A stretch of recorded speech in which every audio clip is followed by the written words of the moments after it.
11 सितंबर 2001 मंगलवार की सुबह फ्लाइट 11 निकली थी लॉस एंजलिस के लिए, लेकिन 8:26 पर फ्लाइट ने 100 डिग्री का टर्न लिया और मुड़ गई न्यूयॉर्क की तरफ। और देखते ही देखते कंट्रोल रूम में मच गया हंगामा।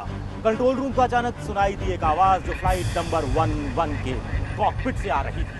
कोई आदमी जोर जोर से चीख रहा था, कोई हिलेगा नहीं, हम वापस एयरपोर्ट की तरफ जा रहे हैं, खामोश बैठे रहिए तो आप ठीक रहेंगे। मतलब साफ था, फ्लाइट हाईजैक हो चुकी थी।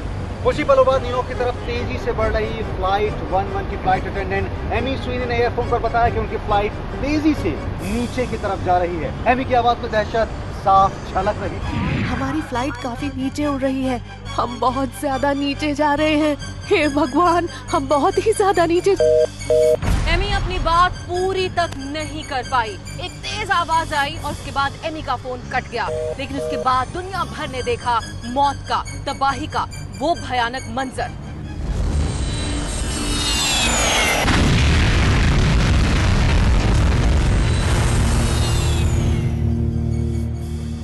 वक्त 8:46। 9/11 2001 की सुबह। इस मिनट सब कुछ बदल गया और सिर्फ फ्लाइट नंबर 11 का ही हाईजैक नहीं हुआ था, 3 और अमेरिकी विमानों को हाईजैक कर अमेरिका पर कहर बरसाया गया। निशाना सिर्फ न्यूयॉर्क नहीं था, निशाना सिर्फ वर्ल्ड ट्रेड सेंटर नहीं था, निशाना वॉशिंगटन में पेंटागन भी था। हजारों लोगों की जान चली गई उस दिन। दुनिया का इतिहास, अमेरिका का इतिहास 2 भागों में बट गया। एक 9/11 से पहले की दुनिया, एक 9/11 के बाद की दुनिया। और आज हम खड़े हैं न्यूयॉर्क के वर्ल्ड ट्रेड सेंटर के ग्राउंड जीरो के ठीक सामने, जो उस ऐतिहासिक मंजर का गवाह रहा है, तबाही के उस मंजर का जो गवाह रहा है। आज से ठीक 10 साल पहले 9/11 की सुबह हमले से पहले और हमले के बाद के उन 102 मिनटों में आखिर हुआ क्या था, कैसे बीते थे तबाही के वो पल।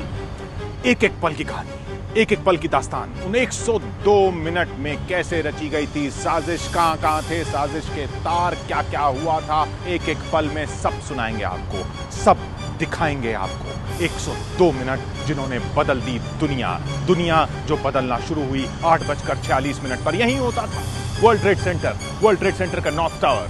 8:46 पर फ्लाइट 11 सबसे पहले नॉर्थ टावर से ही टकराई थी। सुबह 8:46, 8:46। 125 साल से ये लिबर्टी की मूरत गवा रही है अमेरिका की ताकत बनने का। मैनहट्टन चढ़ता गया, न्यूयॉर्क बनता गया, स्टैच्यू ऑफ लिबर्टी देखता गया। उस रोज भी लिबर्टी की मूरत ने देखा कैसे 3000 मासूमों की जान गई, कैसे उन 4 विमानों में 19 हाईजैकर्स ने कहर बरपाया, उनकी भी जान गई। मैं इस समय ग्राउंड जीरो पर खड़ा हूं और मेरे पीछे ये एक नई इमारत फ्रीडम टावर बन रही है।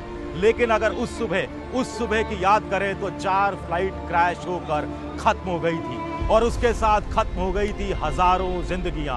उन हजारों जिंदगियों से जुड़े सपने, उन हजारों जिंदगियों से जुड़ी उम्मीदें, अरमान, आशाएं, सब कुछ खत्म हो गया था। लोग भाग दौड़ रहे थे, बदहवास लोग भाग दौड़ रहे थे इधर से उधर, इस उम्मीद में कि शायद इस तबाही में उनका कोई अपना बच गया। Freedom itself was attacked this morning by a faceless coward, and freedom will be defended. Make no mistake, the United States will hunt down and punish those responsible for these cowardly acts. उसी रात राष्ट्रपति Bush ने अपनी journal में लिखा, The Pearl Harbor of 21st century took place today. We think it's Osama bin Laden.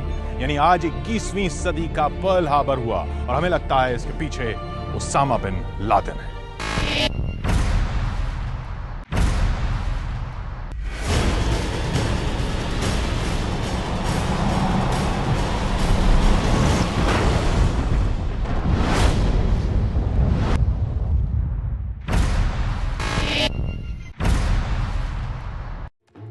Nine 11 के 10 साल बाद 2 मई 2011 को अमेरिका ने अपने सबसे बड़े दुश्मन और आतंकी संगठन अल-कायदा के मुखिया ओसामा बिन लादेन को भी मार गिराया।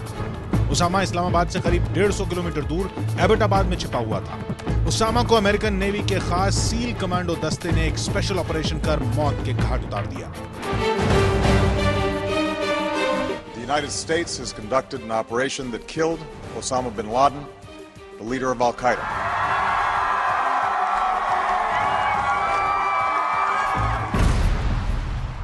जब जब 9/11 का जिक्र आएगा, उससे पहले की दुनिया और बाद की दुनिया के बीच के वो 102 मिनट कोई भूल नहीं पाएगा।